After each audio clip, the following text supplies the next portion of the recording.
我掉进了恐怖游戏世界，抽到名为《天使很烦恼》的小镇副本。信仰天使的小镇人民告诫我，不早睡熬夜者死，不善良正直者死，不虔诚天使者死。可我发现他们是一个也没遵守啊。这是我第2次进入恐怖世界。经历公主请回家的童话副本后，休息5天的我再次掉进恐怖游戏世界。这一次我抽到了名为《天使很烦恼》的小镇副本。任务一出，诡异又亲切的弹幕出现了：5号妹妹，姐姐我想死你了，她来了，她来了，她带着西瓜刀来了。不是，这个副本怎么没有听说过？记录说这个副本在第1次开启后就被封存至今，居然找不到什么线索，越神秘意味着危险性越高。嘘，快闭上眼睛，退出观看。下一瞬，满屏雪花，来自第6感的警示令我突感冷意。我捂着心脏，内心狠狠不安着。眼前一黑，下一秒我出现在一辆蒸汽火车上，车厢里除了我还有9个人，8个美术生，1个老师，1个导游。虚空出现一块面板，一行行文字接连浮跃。你是梵高学院的美术生，此次参与班级组织来到一座偏远神秘的小镇进行写生。这是一座古老的小镇，传说它得到天使祝福，小镇人民福泽于圣光之下，无病无灾。善良和正直是小镇人民的行事准则，而你在路途中偷同学画笔，撕毁同学画作，陷害同学受伤，你将面临审判，无法进入小镇。看完人物档案的我啊，这次还带角色扮演，而且抽到的还是恶毒人设。我打量着周围，其他人都有扮，只有我独自坐在一个角落，望过去，得到了一道道或嫌弃或厌恶的目光。被讨厌于我而言是无所谓的，令我心烦的是，我不知道除了我剩下的人的身份，谁是玩家，谁是 NPC。 这一次没有任何的标签提示。很快的，火车停了，下了车，队伍步行半小时才到达目的地。小镇依山而建，入口左右各有一座巨大的天使雕像，神圣而悲悯。叮，系统，欢迎来到天使很烦恼小镇副本。任务，找兔到有眼睛纹身的人并得到对方祝福。注意，医者和屠夫是一个人。小镇人民简朴善良，热情好客，会好生招待每一个来自远方的朋友。祝你好运。迟来的系统提示终于出现，我正琢磨着此次任务，却突然感到一阵阻力。只见其他人通过了入口，走在我前头，而我还站在天使雕像处，无法走进去。你将面临审判，无法进入小镇。我想起这句话，所以不善良不正直的我现在进不去小镇，被他拒绝了。进不去，我怎么进行任务？开局就完蛋吗？无形的面墙将我拦截在外。此状，其他人见了先是一惊，接着是掩不住的幸灾乐祸。老师和导游在交谈，过了会，来了一个身穿白袍英俊高大的男人。我看着他和导游老师同学们说着话，听到了我的劣迹。男人眉头隆起，接着朝我走来。心术不正之人是无法得到天使认可的，但仁慈的天使愿意赐予你洗刷罪恶的机会。他拿出一颗核桃大小、圆形卵状、布满黑点的不明之物，递到我面前。服下它，你才能进入小镇。我漠然的脸差点裂开，这恶心巴拉的玩意，外貌就在告诉我它很有问题。这是什么东西？它会监督你，你若行恶会得到惩罚。男人看似礼貌温雅，实则态度强硬，而我也必须进入小镇。我忍着恶心接过它，屏住呼吸咽下了。可恶，开局就针对我。我不信，你们一个个善良正直，没有人性黑暗面。我瞪了眼天使雕像，说不定是个瞎眼的。收回视线，我向前走了一步，阻力真的消失了。可我却停下脚步，猛然抬眼望向天使雕像，它依旧神圣而悲悯。刚才我好像看见雕像化为哭泣的表情，看错了吗？那股心颤的不安感再次袭来。小镇是传统的西欧建筑，大大小小的天使雕像无处不在。小镇人民都是统一着装，男女皆是白色长袍，从上到下裹得严严实实。我感到头疼，一丝不漏。我如何知道人家有没有纹身？难道我要一个个上去扒衣服吗？还是一个个上去问，嘿，你有没有纹身？可不可以给我看看？我一定会被轰出去的。我们一群外来人十分瞩目，沿街而行，居民们都投来好奇的目光。我四处张望，渐渐地发现了不对劲。这里的居民无论男女都有一张高颜值的脸，这可以归根于此处水土基因好。但是一路走来却不见任何一名老者，太违背常理了。难道这里的老人不能抛头露面？带着疑惑，我追随队伍来到安身之处，一栋3层带花园的旅店。人缘不好的我被分配到一个独立的房间，正合我意。把行李放在房间后，我去到了后花园。观看环境之时，我感受到一道陌生的视线一直追随着我。我猝不及防地转过身，和对方的目光撞上。石柱旁站着一个宛若天使的女孩，白色的长卷发两侧编了麻花辫，带着细小的花蕾。淡紫色的眼睛慌乱地错开视线，将身体缩到阴影处。你好，我是齐化。我上前和他打招呼，他看着我，没有说话，只是眸光微微泛动。接着，他突然比划起手势，面露焦急。他使劲地推搡着我的身体，他在说：“快走！”女孩怪异的举动令我不明所以。我想再问一点信息，她却像惊慌的小兽般转身跑开。背后传来脚步声，我转过身，是旅店老板，一个美丽明艳的女人。她和你说了什么吗？旅店老板唇角浅笑，目光审夺。我摇头，他没说话。那孩子性格有些古怪，有时候会做出一些怪异、令人误会的举动。你忽视就好。我面露不解，他好像并不会说话。他叫什么名字？旅店老板说他是亚娜，受过伤后就没有开口过。旅店老板并不想和我继续这个话题，他岔开话。我们小镇很少来人，每一个客人我们都很欢迎，祝你愉快。旅店老板走了，我盯着他的背影，心里谜团重重。明知亚娜不会说话，却又问我她说什么，自相矛盾。还有，她说欢迎客人时，上下扫视了我一番，渴望从她眼里跑出。这个副本范围太大，涉及的人物也过多，感觉很棘手。我发现，我进入游戏后，弹幕不见了。晚餐，梵高学院师生集合。我随意找了个位置坐下，其他同学都选择避开我，哪怕是老师也对我不喜。唯有一位男生态度自若地在我旁边落座。导游见人齐，给每个人分发了一张纸，前面写了每一天的安排，后面写了小镇的规矩，小镇居民早睡早起，9点后是夜禁时间，不得外出。入乡随俗，每天早上6点要去天使广场聆听圣经。善良和正直是小镇的通行证，切勿行恶，违反以上规定者将受到严惩。阅完，我抬头看了眼墙上的钟，此刻是6点18分。什么呀？6点到，那不得5点醒，谁起得来呀？早知道就不来了。9点夜禁，这也太无聊了。我们是外乡人，不用严格遵守吧？看完规矩，一个个怨声载道，其中还夹杂着嘲讽我的。有的人啊，心思不正，这惩罚肯定是落在他身上。我没反驳，只是沉默地观察着他们，试图找出玩家。我这死鱼演不开心的模样，倒也符合人设，不需要演。可他们目前看不出破绽，感觉大家演技都很高。晚餐结束后，我一个人出去溜了一圈，和白天一样，一个老人都没见着。虽然9点夜禁，但7点半后街上的人就寥寥无几，到了8点，基本不见人影，住户的灯光也熄了8、9，整座小镇陷入沉寂，黑暗笼罩。我独自走在主街上，打量着小镇。小镇背靠大山，一入夜，那山峰黑压压的，像一头庞然巨兽蛰伏着。我盯着山，入了神，渐渐的视线出现浮影，耳旁传来低吟。世界发生了改变，所视之处皆是极致的黑。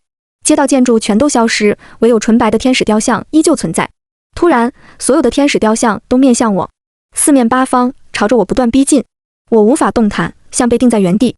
视野里，数不清的天使雕像睁开了双眼，千千万万的眼睛凝视着我，耳边的低吟声密集地钻入我的神经。我感到了窒息，危险！我的意识挣扎着，有种溺亡的痛苦。这时，一股淡淡的花香带着空气涌入我的胸腔，一双柔软的手遮住了我的视线，将我带回现实。我大口呼吸，望着眼前的人，是亚娜。她牵住我的手，拉着我跑起来。我们一路跑回旅店。亚娜松开手，望着某处。我顺着她的视线看到了时钟，8点52分。不知不觉中，我竟然在外面逗留了那么久。又或者，从我盯着山的那一刻，我就被她盯住了。她要把我留下，让我在9点前回不来。如果我没回来，是不是就死了？窒息般的死亡感让我心有余悸。不是9点后的夜禁危险，而是入了夜就危险了。谢谢你，亚娜。我对亚娜道谢，她抬手比划着。我抱歉地说，对不起，我看不懂手语。亚娜失落地低下头。我有很多话想问她，可亚娜不会说话。失落的亚娜突然抬头拉着我的手，写字，快回你的房间。她指着时钟，推了我一下后又跑了。扬起的长卷发像翩跹的蝴蝶。我不合时宜地想，她好可爱。亚娜一走，我也赶紧回去自己的房间。我才关上门，就响起了敲门声。这个时间敲门，我心生戒备，看着门没去开。门又敲了几下，一道男声响起：“齐化，你在吗？我是班长。”班长。我的记忆出现了一张平凡的脸，晚餐坐在我身旁的那位男生。我从系统道具栏拿出西瓜刀，掩在身后，上前把门打开了。门外站着班长，他冲我温和一笑。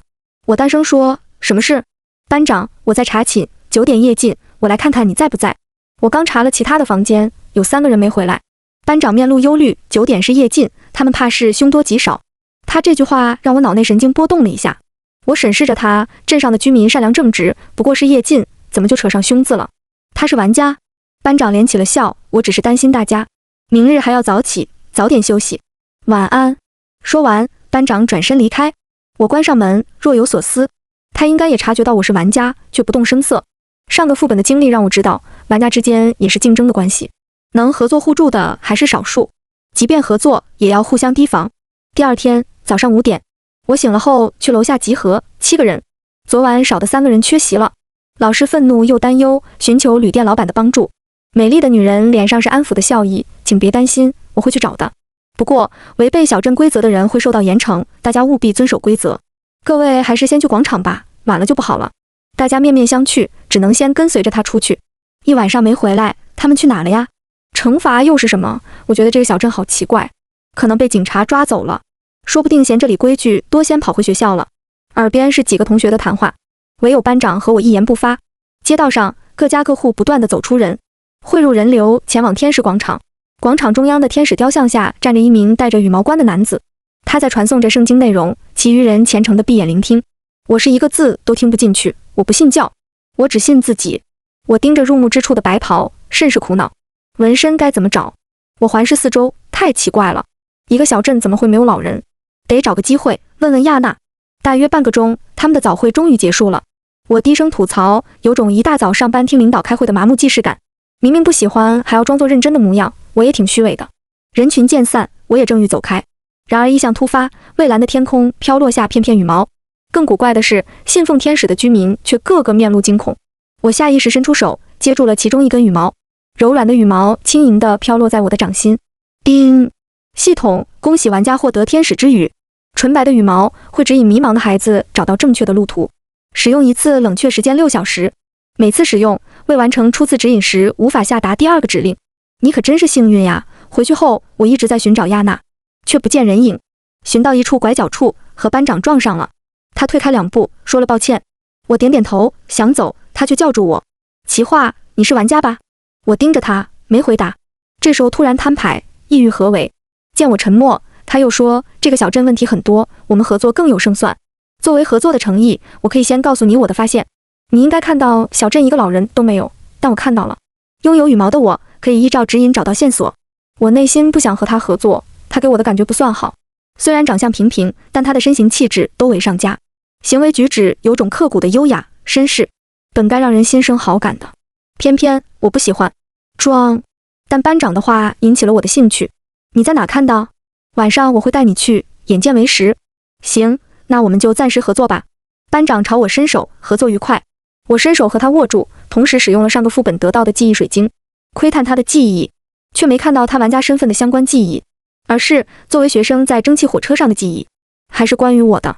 火车上，我最初和同学相处融洽，在到达小镇的前一天，我一觉惊醒后脸色大变，劝阻大家不要去小镇，赶紧返回。原因是我做了一个梦，梦里大家都死在小镇里，没有一人生还。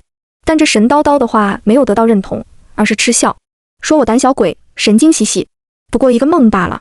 是啊，只是一个梦，但那个我并不这么认为。画面里有个女生不耐烦地反驳，你一直说你家祖上是女巫，有预知的能力。我的天哪，这种欺骗孩子的故事你也信？再说，女巫是邪恶不祥的代表，根本不可信，没有人愿意相信。我为了阻止大家，企图毁掉其他人的话剧，被发现后起了争执，不小心弄伤了他人的手，因此遭到了众人的厌恶和排挤。除了最初系统面板上告知的信息，我并没有获得角色的记忆，这还真是个意外收获。那么我应该是正直又善良才对，为何会被天使小镇拒绝进入？记忆水晶是个好东西，可惜一天只能使用1次。记忆读取完毕，我抽回手。班长问我去吃早餐吗？早上去天使广场听经，空腹着去的。这回也是真的饿了。我点头，好。吃早餐时，失踪的几个人依旧没出现。导游说有居民看见他们出了村子，应该是回去了。这话在副本世界里我是一点也不信的。小镇居民和导游之间有一个在说谎。我看着导游问，这是你第几次带人来小镇？导游微愣，回，第1次。那之前的导游带队有发生这种情况吗？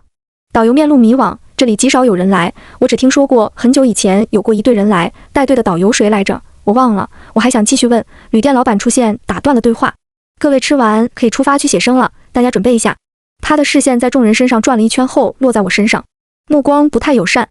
我若有所思。我们要去的地方是小镇的后山林。队伍出发时，旅店老板作为当地人陪同。山上拒绝外来人进入，我们只能在山底下活动。昨晚的经历让我对这座山有点阴影。白天看倒也没有异常。昨夜没睡好，我此刻被风吹得昏昏欲睡。我找了个树干靠着，话没动几笔人就睡了过去。睡梦中有一双眼睛一直在盯着我，有个声音在说：“快来，来这里。”奇话。我睁开眼，发现自己竟然站在悬崖边。身后班长拽着我的手，我后知后觉，赶紧朝后退。我问他发生了什么，大家都在画画，你却忽然不见人影。我到处找你，发现你一直在往山上走，最后走到这个悬崖边。我揉了揉额头，又是这座山，2次了，我的意识都被他入侵了。回到山脚，旅店老板脸色难看，语气带冷：“你消失去哪了？”我说过，山上禁止外来人上去。美丽的女人脸色没有一丝表情，对犯禁忌的我有了杀意。她的态度让我更加确定这座山一定有问题。我只是困了，找了一个安静的地方睡觉。我才懒得爬山呢，累死了。我摆出一副骄纵懒散的模样，语气毫不在乎：“不就是山吗？谁稀罕上去？”旅店老板脸色缓和了下来，说：“不要乱跑，这里蛇虫很多，被咬了就不好了。”我嗯了一声，表示自己知晓了。后面的写生时间没有异常，很顺利。临近中午，队伍就返回了。回来后，我还是没有看见亚娜。在大伙午睡的时间，我用了天使之语，让他引导我找到纹身之人。他旋转着，最后羽毛指着某个方向。我一路顺着他的指引，来到了小镇的图书馆。我随着指引走到一面书架前停住。这个书架放置的是与小镇相关的书籍。我阅览着书名，目光停留在一本书上。书记录的是小镇关于天使的传说。传说天使曾2次降临小镇，第一次是在300年前，诛杀恶魔后受了重伤的天使降落在小镇上。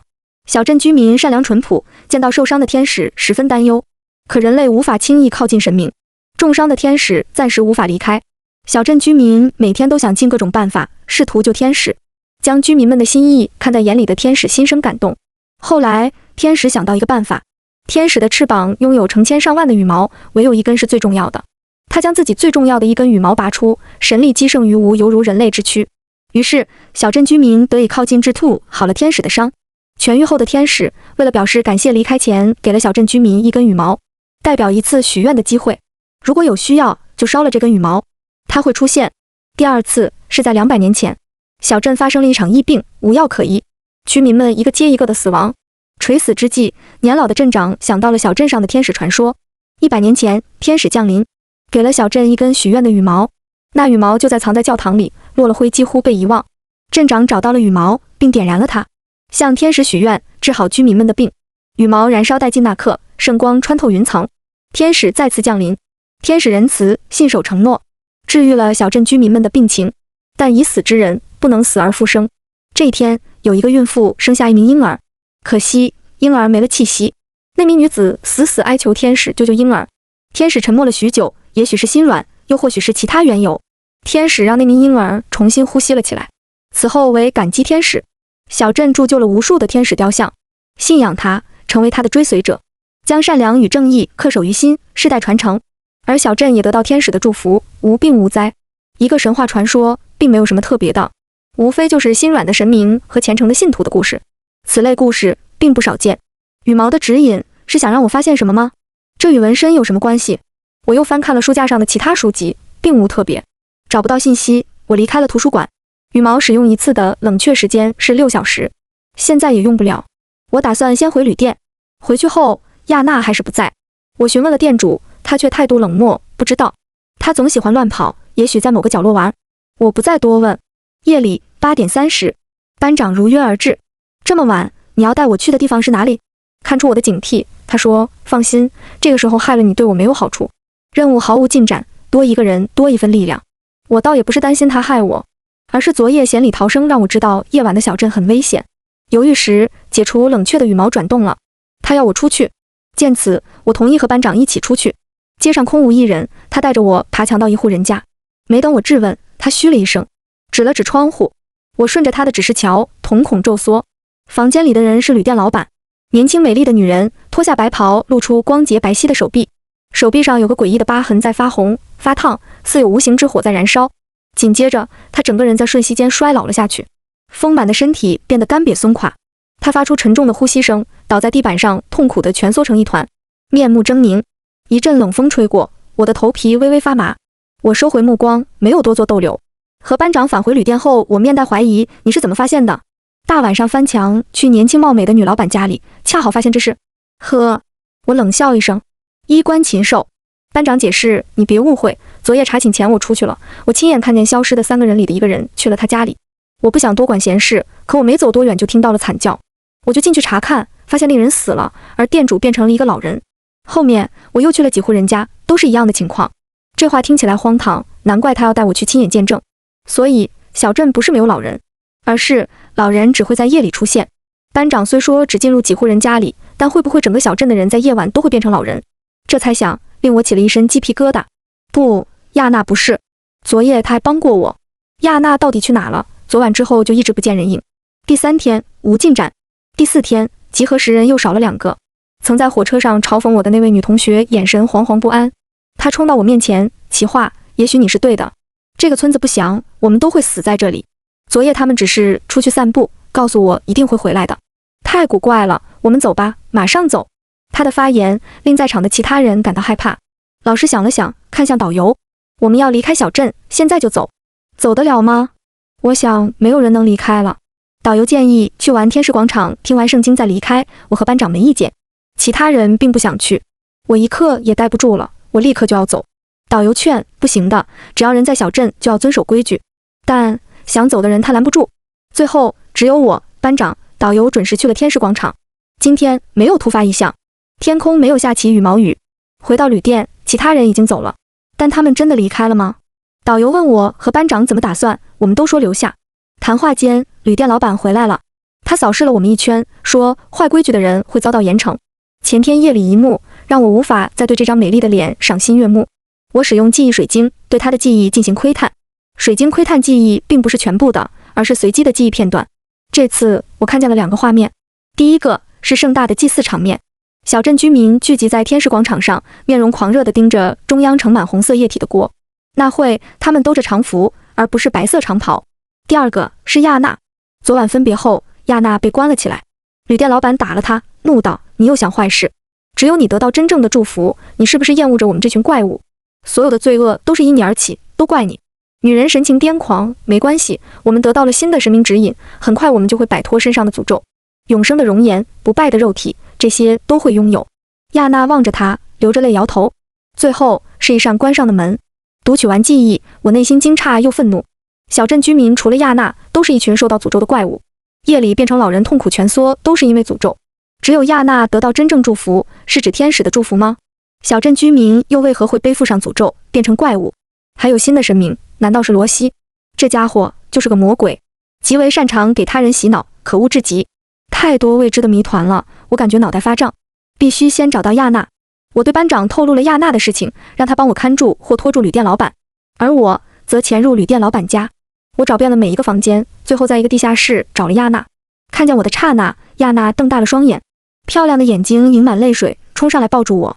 我摸了摸她柔软的头发，不小心把她的发饰花朵弄坏了一朵。我尴尬地收回手，没发现吧？我带着亚娜离开，把她安置在我的房间里。她很疲惫，一沾床就睡着了。我不忍心叫醒她，只能把问题咽下，等她醒来再问吧。我再次使用天使之语，这一次她指向了教堂。传说里藏在天使羽毛的教堂，就在后山的入口处。出乎意料，教堂一片萧瑟寂静，仿佛被人遗忘了很久。里面的座椅甚至落了灰，一副无人问津的模样。信仰天使，每日听圣经，却荒废了唯一的教堂，太矛盾违和了。我顺着羽毛的指引走到一排座椅处，发现桌子底下暗格藏着一本很薄且泛黄破旧的书。打开一看，上面字迹已经有所破损。开头第1页，他们都疯了，被魔鬼附身，后面只有几页有记录，可很多字都看不清。我翻看完，拼凑出一个真相，内心骇然。100年前，天使第3次降临小镇，但这一次，他的信徒背叛了他。他们组织了一场弑神的行动，信仰天使，把善良和正直作为准则的小镇人民，背后却做了弑神的事，简直令人不吐汗而栗。我赶回旅店，班长一直在门外等我。房间里亚娜醒了，见到我她很开心。我拿了纸笔给她。亚娜，我们已经看见居民夜晚的真相了，你能告诉我小镇的秘密吗？我的话让她面露惊讶和恐慌。他胡乱地比划着，也许是想让我走，让我不要追究。亚娜，我必须要知道，我来这里是为了找一个有眼睛纹身的人，这个人涉及到小镇的秘密，找不到对方，我无法离开。亚娜注视着我的眼睛，慢慢的，她的神情变得哀戚。她写下了第一句话：你为天使而来。我点头，我要寻找天使被杀的真相。亚娜又写了一个字：山。她的目光飘向窗外，嘴巴微张，无声地说了2个字，我却一下子看懂了她的唇语。她说天使。一个不可思议的猜想令我脱口而出：你是想说天使在山里？亚娜点头。我和班长对视，彼此都很震惊。想到笔记上是神的行动，我问：天使活着吗？亚娜再次点头。天使活着且在后山的消息，如同滔天巨浪在脑海里倾盖而下。我好一会才缓过来。班长开口：他在后山哪里？这一次，亚娜摇头了。他也不知道。他写了一个字：找。那座山有秘密，而且诡异。我也不是没想过再去一探究竟，可是入口有当地人看守。上次我消失上山，虽然糊弄了过去，但也让当地人警觉，拒绝让我们这群外来人再靠近那座山。我们得想一个办法溜进去。恰好今天的我知道了前进去的最佳位置，无人进出，荒废的教堂，翻过门窗就能进山。第5天，我和班长就找天使的计划商谈着，房间却突然响起了急促的敲门声。我让亚娜躲起来才打开门，门外是导游，他慌慌张张地看了眼后方，就闪进我的房间，还立马把门关上。导游面色惨白，声音发抖：他们没有出小镇，我看见了，你的同学和老师都被杀了。我听见他们说要把人献给魔神。什么魔神？我追问。我的脑海闪过旅店老板记忆里提起的那个新神明。导游摇头：我不知道，我们快跑吧。跑不了。班长的声音冷不丁地响起，他站优在窗边俯视着下方，脸色难看。我走到窗边往下看，心瞬间提到嗓子眼，整条街被身穿白袍的人密密麻麻地占据，几乎同时，他们的头以同一个角度向上，眼睛死盯着我们这个方向。我当下立断，立刻出发去教堂。班长，外面都是人，我们被毒死了。我看向害怕的导游，气道：你怎么没说你被发现了？此时又有人敲门：亲爱的客人，亚娜在你房间吗？旅店老板的声音像一道惊雷落下，宛如一道催命符。房间里的我们瞬间噤声。亚娜从衣橱里出来，目光闪烁着害怕和忧虑。导游一脸见到鬼的表情，下意识要喊。我眼疾手快，拿了个苹果塞进他嘴里，闭嘴。他是我的人。导游委屈地拿掉苹果，小声说：我们要怎么办？第一次到旅店在后花园转悠时，我就发现那里有一条掩藏在篱笆花架后的小路。后花园那里有一条小路，我们冲出去从那走。亚娜，你对小镇熟悉，你能不能带我们抄其他小路去教堂？亚娜重重地点头。门外传来钥匙转动的声音，我掏出西瓜刀。哦不，它现在不是当初的西瓜刀了，它进化成长刀了。上个副本通关我得到了2个奖励，其中一个是武器进化。我先外面一步打开门，刀瞬息间架在旅店老板的脖子上，他整个人僵住，不敢乱动。他咧开一抹阴冷的笑：你们跑不了的，你们都是魔神的祭品。他盯着我的脸，再一次露出那熟悉的眼神，渴望的，羡慕的。你真美，真年轻，很快我也会和你一样，魔神会实现我的愿望。我用眼神示意里面几个赶紧出来，等他们都走出，我直接把旅店老板打晕。有的居民已经走到了旅店，一见我们立即冲上来抓人。我和班长一边打一边赶路，跑到后花园小道后，我们一路狂奔，四处躲闪。幸好亚娜对小镇很熟悉，带着我们7拐8拐，躲掉了大队伍的追捕。但最后去教堂的一段路要经过主街，亚娜跑不快，我攥着她的手狂奔向教堂，班长紧随其后。导游因之前跌了一跤落在最后。快跑啊！我朝他喊，心急如焚。他背后是无数白袍，犹如丧尸，几乎快追上他。在导游将要冲进教堂大门时，班长却合起了门。导游的手已经伸了过来，我连忙上前，一步一把将他拽了进来。门也在下一秒关上，落锁。我把刀挥向班长，语气肃冷：你什么意思？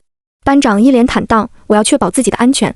如果不够幸运，那些白袍就会冲进来。他们离导游仅几步之遥。我不觉得我有错，更何况他只是个 NPC。我将怒火压下，他有他的道理，我不想辩驳。可是一个随时会舍弃同伴的人，我得提防。我收回刀，上山。我们翻过教堂的窗户上山。山很大，找起来毫无方向。好在我有天使之语这个外挂，他一路指引着我们，来到了悬崖边。我下意识望向班长，这是他上次找到我的地方。难道之前我听到的声音是天使的呼唤？悬崖一眼望不到底，崖峰呼啸要把人卷下去，这跳下去不死也得伤残啊。我们4个人对望，沉默。我蹲到崖边朝下瞅，嘿，天使，给个翅膀呗。我没想到他真听。背后长了无形的翅膀，带着我们飞下山崖。崖底被一片浓雾笼罩，视力受阻，看不清真实的面目。好在有羽毛指引，我们走到了一处山洞前。走在我前面的班长停下，他被挡住了，而我和亚娜却顺利跨进。导游也进不去，我看着他们说，可能你们人品不行。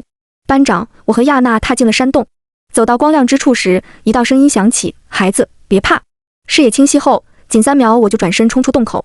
洞口处的班长，发生什么了？我深呼吸了几下，没事，我缓缓。我只是发现幻想和现实存在巨大落差，调整了会情绪，我再次走进去。那道声音说，你的反应让我感到伤心，我无言以对。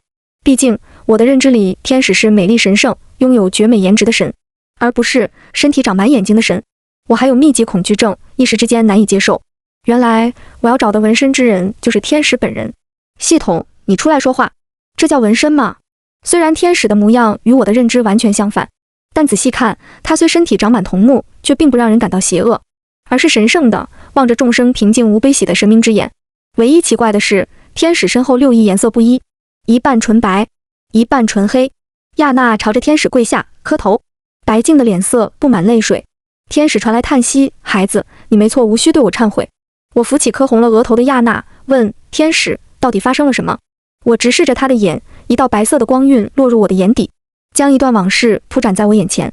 200年前，第2次降临的天使救了小镇，并且让一个婴儿死而复生。就是这一个举动，埋下了后面众人是神的因。那个婴儿就是亚娜。亚娜18岁后就停止了生长。起初，居民们并未察觉到异常。可是30年、40年，亚娜的外貌依旧停留在18岁的年纪。言论四起，都说她受到天使的眷顾，得到了永生的机遇。众人奉她为祭司，将她看作神的代表，尊敬她，爱戴她。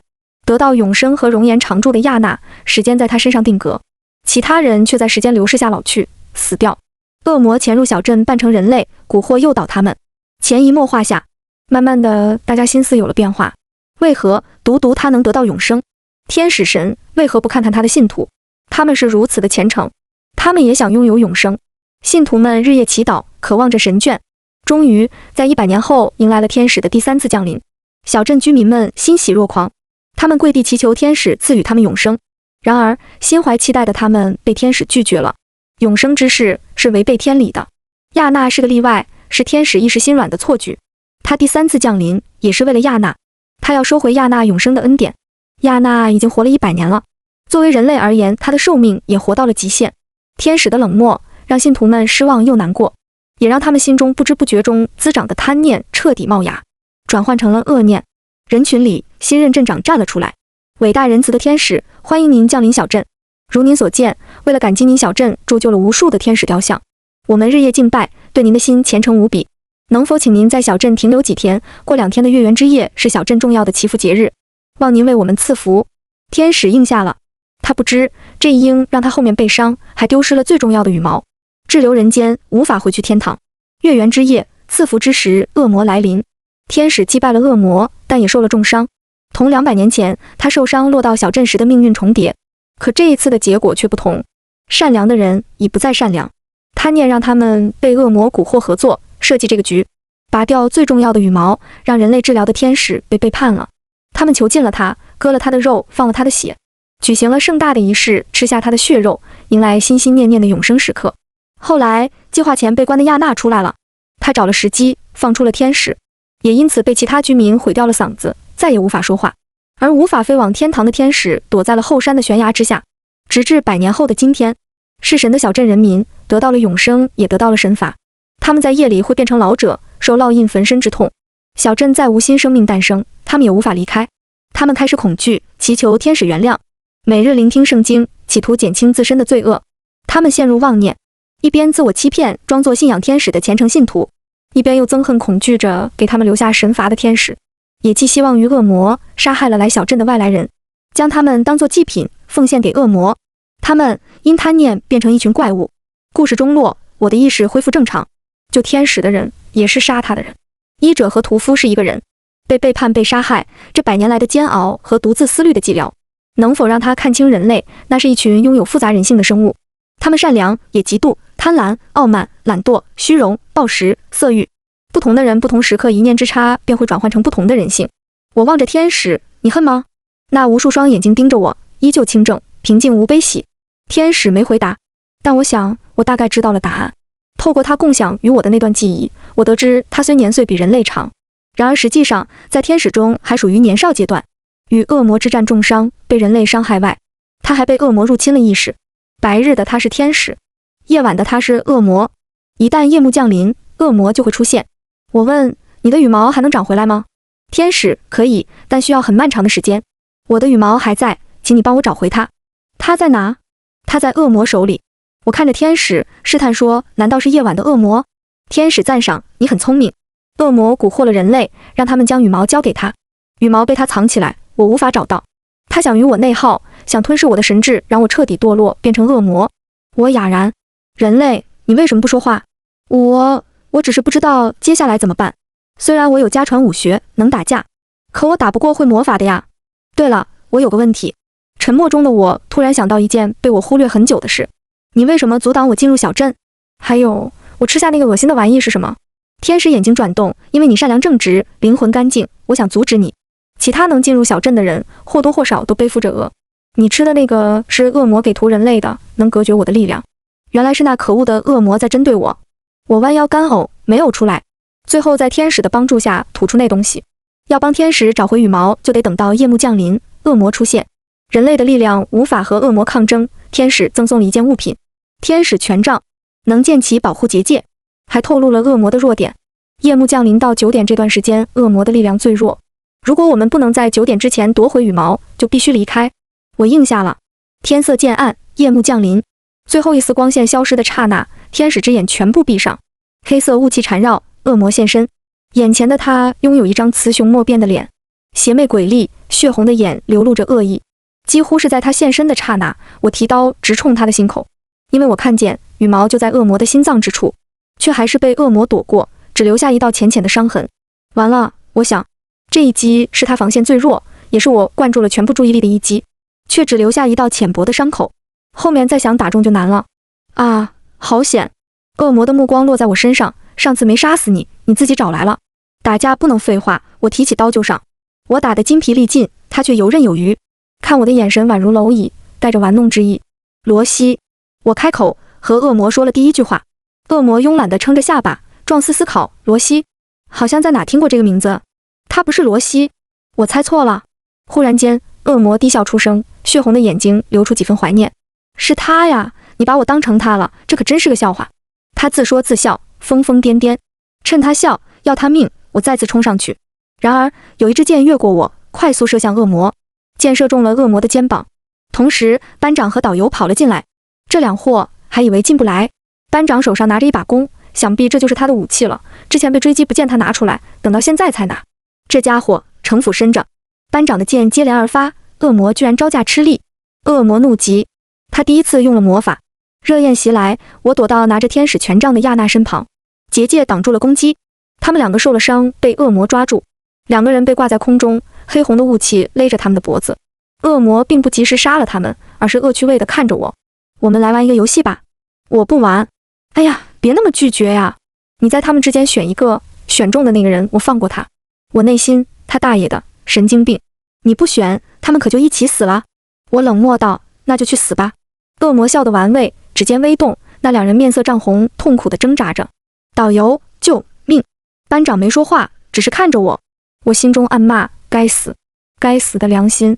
我用了手中最后的王牌，童话副本里的另一个奖励——命运齿轮，可让时间停滞，但是以我目前的水平，只能停滞3秒。一个副本里只能使用2次，冷却1分钟。本想寻找机会用吐在恶魔身上，这下又少了一点胜算。我就下了班长和导游，把他们拉进结界里。恢复意识的恶魔在短暂的茫然后，眼神微眯。有趣，你居然拥有操控时间的技能，可惜时间很短呢。我不回话，心情很不美丽。干咳完的班长对我说：“为什么要救我？你做了错误的判断。这种时候，你应该狠心扔掉我们2个包袱，而不是暴露浪费自己的技能。这人有大病吧？”我以为他自私自利，想不到他自私起来对自己也一视同仁。我恨恨地瞪了他一眼：“你闭嘴，别讲话！你一开口，我现在就后悔了。”我在结界里盘腿而坐，亚娜挪到我身边蹲下来，眼神担忧。打太久，我快累死了。我抓过一旁一直没回神的导游，看着他腕上的手表，8点30，很快就到9点了，打不过还是先撤退吧，明天再想办法。我刚想开口，恶魔突然指着班长说：“是你。”恶魔的话未说完，班长先发制人，箭雨破空而出，他幻化出无数箭雨，接连射向恶魔，形成一个银色复杂的图案，将恶魔困住。还不忘招呼我，快使用刚才的技能。我立即飞奔到恶魔面前，用了最后一次命运齿轮，停滞的3秒，我取出了藏在恶魔心脏处的羽毛。3秒后，恶魔涌出大量黑色冰冷的血，一支箭扎入他的喉咙。我急速退回结界内，大脑还有些发懵，就这样，这么容易？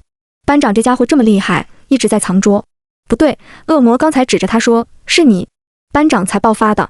我紧紧握着羽毛，下意识拉着亚娜和班长拉开一些距离。班长转向我：“再给你一次机会，你还会救我吗？”会。为什么？我想救，没有原因，没有原因。他重复着我的话，忽然笑了。叮！系统，恭喜玩家找到天使羽毛，任务完成进度已经达到90%，加油哦！检测到副本精神源稳定安全，现解除观看限制。弹幕啊，终于可以看了，到底怎么回事啊？现在副本是结束了吗？查到一手消息，这个副本初次开放时，观看过的观众全部受到精神攻击，后来这个副本就一直关闭到现在。5号妹妹，我好想你啊！沉寂已久的弹幕疯狂刷屏，看完的我陷入沉思。副本世界居然还能影响到他们这些观看的人，他们是现实世界里的人吗？思考时，系统又响了。恭喜玩家获得 NPC 好感度正1%，现进度2%，再接再厉。听完消息的我汗毛竖立，我想起来了，一直失魂的导游乍然开口，他看着班长，我见过你，在很久以前，我曾带过一队人来过小镇，你就在里面。你们不是都死了吗？导游指着班长的手哆嗦，你怎么会在这里？我闻言立即将他们2个轰出结界。班长沉默着，眉眼间落下一片阴影，他淡声说：“谁让你多嘴了？”下一刻瞬移到导游身边，直接扭断了他的脖子。你早就该死了。班长擦了擦手，漫不经心地看向我。怕了？大晚上见鬼，当然怕了。他说的没错，我是上一批玩家，我死了也活下了，我是来帮你的。我打量着他，和上次截然不同的样貌，形式说话也略有不同，但系统的提示出卖了他。我唯一获得的 NPC 好感度是罗西，上个副本是1%，加上这次是2%，我语气肯定，别演戏了，罗西。他眼睫轻颤，讶异地盯着我，你怎么知道的？我笑，系统好感度。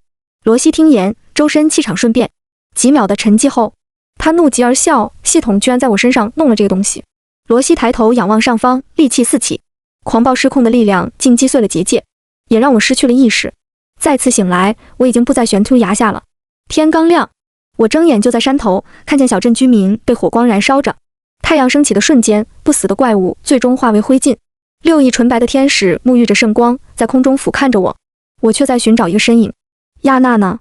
白色的衣袍暴露在树干旁，我走向前，躲在树干后的亚娜泪流满面，她纯白的发变得暗淡，美丽稚嫩的脸已满是皱纹，那淡紫色的眼睛温柔地望着我。我听见了她的声音，奇话，很开心遇见你，你别难过，我早就该离开了。她伸手帮我擦拭眼泪，可是眼泪没干，她就倒在我怀里了。我给她找了处好风光，挖了地埋进去。这一刻，我在想 NPC 真的只是数据吗？我抬头仰望着天使，神的眼睛一如既往的平静，无悲无喜。他说，我可以实现你一个心愿，你想要什么？我的任务还差最后一步。我说，我想要您的祝福。话落，一道圣光带着天使的祝福落在我身上。叮！系统喜大普奔，喜大普奔！恭喜玩家通关天使很烦恼小镇副本。恭喜玩家获得天使祝福幸运光环，你的幸运值破表了，你的奖励已发放到工具栏，自查收。游戏脱离倒计时10分钟。我打开任务栏，除了系统给的奖励外，还有一份陌生来源的物品在其中。我想到一个人，罗西。上个副本他说过，我若能在下个副本找到他，就回我一份礼。他到底是什么身份？弹幕，谁懂？梦寐以求的祝福啊！这幸运值，赶紧买彩票去。虽然很恭喜5号，但只看到结局好抓狂。